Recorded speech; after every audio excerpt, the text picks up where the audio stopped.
Assalamualaikum warahmatullahi wabarakatuh. Kembali lagi di podcast Baper, bahas perkara Ramadan. Ya, seperti biasa, aku Riana Azmi selaku host di podcast kali ini yang biasa dipanggil Riana, yang akan menemani ngabuburit kalian atau sore hari kalian menjalani bulan puasa ini. Semoga puasa kalian terus lancar, aktivitas lancar, hati tetap tenang dan semangat terus ya. Ya, jadi di episode kali ini kita akan bicara tentang pulang. Bukan pulang mudik ke kampung halaman ya, melainkan pulang ke jalan Allah Subhanahu wa taala lewat taubat nasuha. Apakah kita yang penuh dosa ini masih punya harapan untuk bertaubat? Nah, jadi ini tuh sangat bersangkutan guys dengan tema kita hari ini yang akan dibahas bersama. Kita langsung sambut aja tamu spesial kita yaitu Karina. Silakan duduk Kak. Terima kasih. Assalamualaikum Karina. Warahmatullahi wabarakatuh. Gimana kabarnya Kak? Alhamdulillah. Alhamdulillah. Oke, terima kasih ya kepada Karina sudah menyempatkan diri untuk berhadir di podcast kita kali ini teman-teman, di podcast Baper. Sebelumnya boleh deh Karina perkenalkan diri dulu ke teman-teman di rumah. Oke, halo semuanya. Hai Perkenalkan, Karina. nama saya Mesyarina. Saya di sini sebagai narasumber untuk pembahasan hari ini. Saya sekarang berkuliah di Universitas Lambung Mangkurat. Ya, alhamdulillah. Jadi kita langsung aja ya Kak ya ke pertanyaan pertama. Kita akan bahas mengenai taubat nasuha ya Kak. Tapi kenapa sih pembahasan taubat nasuha ini jadi sangat spesial di bulan Ramadan? Padahal kan taubat bisa kapan aja ya. Dan apa bedanya sih taubat biasa sama taubat nasuha itu Kak? Oke, yang pertama, kenapa pembahasan taubat nasuha ini penting di bulan Ramadan?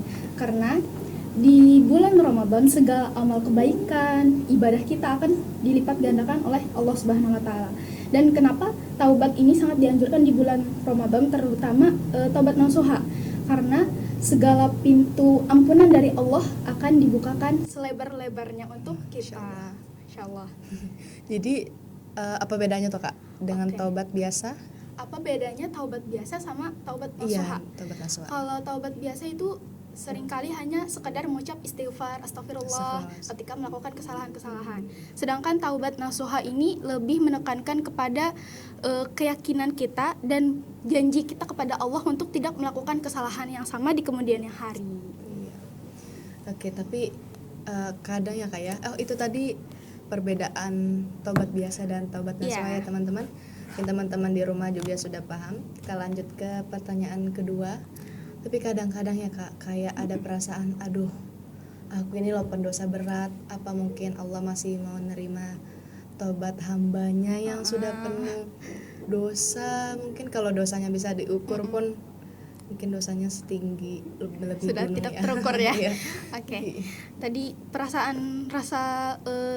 tidak yakin ya untuk. Iya. Nah, kalau perasaan itu sudah menjadi hal yang manusiawi secara psikologis dan spiritual. Akan tetapi di dalam agama meyakini hal tersebut akan menjadi salah satu dosa untuk diri kita, karena Allah itu Maha Pengampun, Maha Pemaaf. Maka dengan kita tidak meyakini hal tersebut, maka itu akan menjadi dosa untuk diri kita sendiri. Begitu. Jadi kita tuh harusnya nggak boleh putus asa ya kayak kalau mau Nggak bertaubat. boleh. Karena taubat tidak akan ditolak oleh Allah selama selalu. hambanya selalu berusaha untuk Iya, bertaubat. bener banget. Jadi kita tuh walaupun serasa ragu nih teman-teman di rumah, serasa ragu untuk bertaubat karena dosa yang kita lakukan sudah melampaui batas manusia ya bisa disebut, itu tidak akan ditolak oleh Allah Subhanahu wa taala selama hambanya masih berusaha dan berniat untuk memohon ampunannya. Oke. Dan seringkali nih Kak, yang paling berat itu bukan minta ampun kepada Allah, tapi maafkan diri sendiri ya Kak ya. Banyak Iya. yang merasa Allah mungkin kayak maafin tapi saya nggak bisa lupa betapa jahatnya saya dulu.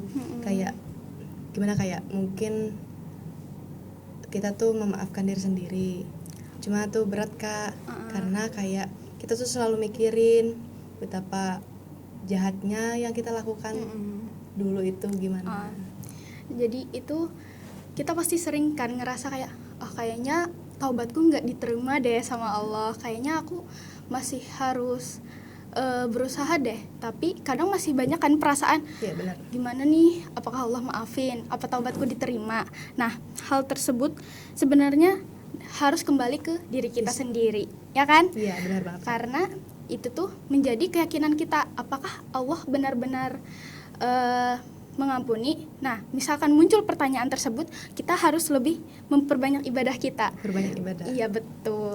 Karena yang utama itu yang utama adalah keyakinan dan ibadah kita. Ya, sering kali sih Kak dari podcast sebelum-sebelumnya itu selalu membahas ibadah atau sholat 5 waktu itu wajib. Nah, iya betul. Iya.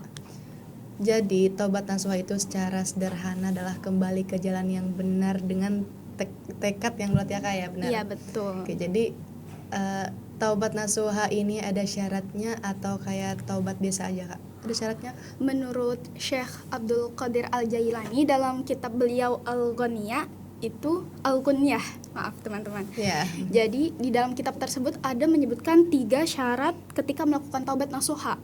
Yang pertama ada menyesali atas kesalahan yang telah dilakukan. Kita menyesal, sebenar-benarnya menyesal.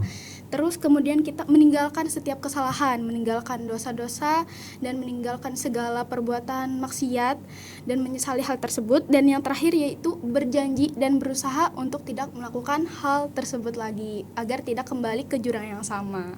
Seperti itu. Tapi gimana sih Kak biar kita konsisten dalam bertaubat itu, kayak misalnya nih kita udah berjanji kepada Allah atau bahkan udah taubatnya tuh udah benar-benar taubat mutlak, tetapi tetap saja yang kita akan melakukan dosa serupa atau kesalahan yang serupa pada sebelum-sebelumnya. Gimana sih Kak biar kita konsisten bisa bertaubat kepada Allah Subhanahu wa taala? Supaya tetap konsisten ya. Iya, tapi tetap kadang kan konsisten. kita bisa aja nih ngulangin kesalahan yang Iya, sama benar padahal banget. udah bertaubat. Nah, yang pertama itu yang penting kita di taubat sebelumnya yakin dan tidak bermain-main untuk bertaubat tersebut. Dan kita selalu berusaha untuk bertaubat. Salah bertaubat lagi, salah Iya. bertaubat lagi. Yang penting yaitu melakukan ibadah secara konsisten. Yang penting sholat 5 waktu. Ya, Begitu. itu utamanya. kunci utama Iya, dalam kunci utama. bertaubat ya Ya teman-teman. benar banget. Jadi semisal nih Kak, saya mau taubat tapi lingkungan saya itu toksik banget. Teman-teman saya masih suka ngasih pengaruh buruk. Jadi saya itu harus gimana? Misalnya saya ingin bertaubat gitu dengan lingkungan yang toksik dan tidak memungkinkan, mungkin bisa saja mereka meremehkan kayak ngapain sih tobat? Emang ini. Lo ngapain sih kayak gini? Itu berperilaku gimana, kayak saya harus gimana gitu. Harus gimana ya Iya. menghadapi orang-orang kayak gitu. Benar. Yang pertama kan lingkungan itu menjadi hal penting ya untuk Iya. kita dalam bertaubat, karena itu menjadi pemicu kita dalam perkembangan ke depannya gimana. Nah, kalau bisa itu kita sedikit perlahan-lahan aja untuk mundur dari orang-orang kayak gitu, kayak ih apaan sih kamu taubat-taubat, sok-sokan banget, sok agama, sok agamis, sok alim banget ya. Nah, jadi kita bisa aja tuh kayak mulai sedikit menghindar dari mereka, terus biarin aja apa kata mereka, nggak usah nggak usah Diambil gitu diambil, ya. iya, nggak usah diambil hati, Iya, biarin aja benar. di ngomongin apa, ih sok alim sok apa, nggak usah. Karena bukan mereka juga yang bikin masuk surga. Iya betul, karena kan surga itu tergantung ibadah kita dan keyakinan kita kepada Allah. Iya, benar gitu. Jadi nggak usah diladenin orang-orang kayak gitu. Yang penting diri kita sendiri, dan kalau sebisa mungkin ditinggalkan aja orang-orang kayak gitu. Jadi perlu ya Kak kita menjauh dari circle atau lingkungan tersebut. ya, Iya. supaya tidak berpengaruh buruk untuk taubat Yang kita lakukan. Ya, apa yang kita lakukan. Betul. Untuk memohon ampunan kepada Allah juga sebenarnya lingkungan itu sangat berpengaruh teman-teman. Jadi kata kakaknya tadi, kita bisa saja menjauhkan diri dari lingkungan yang seperti itu, yang tidak baik untuk diri sendiri. Karena memiliki lingkungan yang seperti itu tuh tidak akan menjamin kalian masuk surga ya. Oke, selanjutnya Dan setelah taubat, ada nggak sih gimana cara taunya taubat kita diterima? Mungkin hati jauh lebih lega gitu Kak. Gimana sih tahu taubat kita diterima apa enggak ya? Iya. Kalau sebiasanya nih, kalau taubat kita bertaubat, sebelum bertaubat itu pasti ngerasa kayak hati nggak tenang, nggak Iya, nyaman, benar. kayak ada yang nyesek aja Kayak gitu. gelisah gitu ya? Iya, gelisah. Jadi kalau kita bertaubat dan ngerasa hati lebih tenang, lebih nyaman, nggak lebih percaya sama diri sendiri, nah itu tanda-tanda kalau taubat kita diterima sama Allah, ibadah kita juga menjadi lebih baik. Nah itu menjadi salah satu bahwa taubat kita diterima sama iya. Allah. Ya. Ya mudahan kita ngerasain itu ya teman-teman di rumah. Kayak kita tuh pasti ngerasa bedanya sebelum bertaubat dan setelah bertaubat. Seperti yang kakaknya bilang tadi, sebelumnya kita pasti ngerasa gelisah atau ada penyesalan gitu. Tapi mungkin setelah bertaubat kita tuh ngerasa lega, aman, dan mungkin hidup tuh berjalan semakin lancar ya kayak. Iya, lebih tenang. Iya, juga. lebih tenang. Oke, kalau untuk teman-teman yang nonton memulai taubat hari ini juga, langkah pertamanya apa tuh Kak? Langkah pertamanya itu yang penting adalah jujur sama diri sendiri dan sama Allah. Jujur minta ampun kepada Allah, menyesal kepada Allah dengan sebenar-benarnya menyesal. Yakin tidak mengulangi lagi dan akan selalu melakukan taubat kepada Allah apabila melakukan kesalahan, kembali melakukan istighfar sebanyak mungkin. Nah itu menjadi salah satu langkah pertama kita untuk bertaubat dan menghindari hal-hal yang tidak baik untuk kita. Kalau tipsnya ada nggak nih Kak? Kalau tips untuk bertaubat biar kayak tidak terpengaruh gitu oleh entah itu pembicaraan dari orang atau biar konsisten, tips pertamanya kayak entah mungkin dari apakah berzikir atau gimana Ya gitu? pasti dong, Iya. berzikir ya. Yang penting Tips-tipsnya. itu karena ini pembahasan masalah taubat ya, lebih banyak untuk beristighfar. Beristighfar. Lebih banyak beristighfar, terus bersolawat biasanya, karena solawat itu kan pasti diterima sama Allah. Jadi hal itu yang harus kita lakukan secara konsisten. Dan kalau bisa sekali-kali melakukan sholat taubat gitu, dan itu lakukan secara konsisten.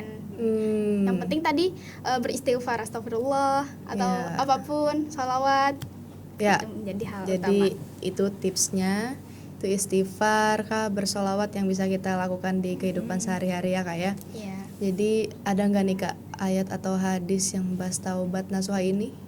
Ada dong pasti Ada, ya, oke. karena Boleh di Kak bacakan? dalam Quran ada termaktub di dalam surah At-Tahrim, tapi ini penggalannya aja ya. Ya boleh Kak. Bismillahirrahmanirrahim. Ya ayyuhalladzina amanu tubu ilallahi taubatan nasuha. Yang artinya, wahai orang-orang yang beriman, bertobatlah kepada Allah dengan taubat yang semurni-murninya. Itu merupakan salah satu ayat yang memerintahkan kita untuk bertaubat kepada Allah Subhanahu wa taala. Dan juga di dalam satu hadis disebutkan kullu bani adama khata'un wa khairul khata'ina tawwabun, rawahu Tirmidzi. Yang artinya setiap anak Adam atau manusia berbuat kesalahan dan sebaik-baiknya orang yang bersalah adalah orang yang bertaubat. Masya Allah. Begitu. Jadi kakaknya pernah nggak sih ngerasa juga kayak mungkin ya ngerasa kayak kakaknya ini kan sudah baik tuh dalam melaksanakan ibadah atau perintah-perintah dari Allah Subhanahu wa taala, tetapi tetap saja merasa kayak sebagai pendosa besar. Terus kakaknya bertaubat kembali tuh pernah nggak sih Kak? Pernah dong. Pernah, Mungkin ya. nggak pernah kayak ngerasa oh aku udah taubat salah lagi Salah gitu. lagi, ya. Tapi ya udah taubat lagi gitu. Tapi sering kali ya Kak, Sering taubat dong. itu kayak dianggap remeh gitu, kayak dianggap sepele, kayak lu taubat dong, taubat, kayak dijadiin candaan gitu loh Kak. Bisa sih, pasti kayak taubat dulu sana, taubat dulu kan. Itu biasanya dari orang-orang ya. Tapi kadang aduh taubat lagi diterima nggak ya gitu. Iya. Dari kita pasti pikirannya kayak gitu kan. Iya, Nah, benar. jadi ya udah konsisten aja, tetap taubat terus terbat. Benar Gitu. sih. Jadi kayak gitu ya guys ya, kayak misalnya kalian nih, kita nggak tahu ya umur itu sampai mana. Jadi untuk bertobat itu sebenarnya tidak perlu menunggu berkeluarga dulu lah, menunggu tua dulu lah, kan umur nggak ada yang tahu ya. Jadi kalian misalnya ingin bertobat dari sekarang, detik ini, menit ini, itu bisa banget guys. Kalian ikut tips dari kakaknya aja. Apa tadi kak tipsnya? Konsisten untuk bertaubat. Ibadah ya, Ya. berzikir, Sholawat. bersolawat. Bahkan dengan langkah-langkah kecil itu pun kita bisa mendapatkan pahala yang berlimpah dari Allah Subhanahu wa taala. Dengan segala dosa yang kita lakukan itu bahkan bisa menghapus segala dosa kita. Iya, Padahal betul. hal tersebut yang kita lakukan itu adalah hal kecil ya kak ya. Iya, betul. Iya. Tapi sangat berdampak besar Iya, untuk benar sekali. kedepannya juga. Iya. Jadi ada gak nih kak pesan untuk teman-teman baper di rumah yang menonton, yang ingin bertobat atau bagaimana? Pesannya cuman kayak jangan pernah ngerasa terlambat untuk bertaubat, karena selama nyawa kita belum habis, umur kita belum habis, dan nyawa kita belum sampai di tenggorokan, maka selama itu juga taubat kita akan diterima oleh Allah. Jangan pernah Amin. merasa terlambat Ya. dan percaya tetap kepada diri sendiri dan Allah Subhanahu wa taala. Iya, semoga teman-teman di rumah yang ingin bertaubat nasuha di bulan Ramadan ini penuh dengan konsistensi, lebih dilancarkan puasanya, Amin. dilancarkan ibadahnya ya kak ya. Iya. Oke, terima kasih banget kepada Karina atas ilmu yang diberikan hari ini untuk saya, host, dan teman-teman di rumah. Semoga ilmu yang diberikan Karina dapat kita terapkan Amin. atau kita jalankan, dan semoga berguna untuk teman-teman di rumah ya. Amin. Oke. Terima kasih juga kepada Host. teman-teman host juga karena telah mengundang saya ke sini. Iya, alhamdulillah. Dan kita juga bisa mengundang orang-orang hebat seperti Karina. Semoga sukses selalu. Juga buat para penonton yang sudah setia mendengarkan, semoga episode ini jadi awal perubahan besar buat kita semua ya. Oke. Terima kasih sudah menonton podcast kali ini, Baper Bahas Perkara Ramadan. Wassalamualaikum warahmatullahi wabarakatuh.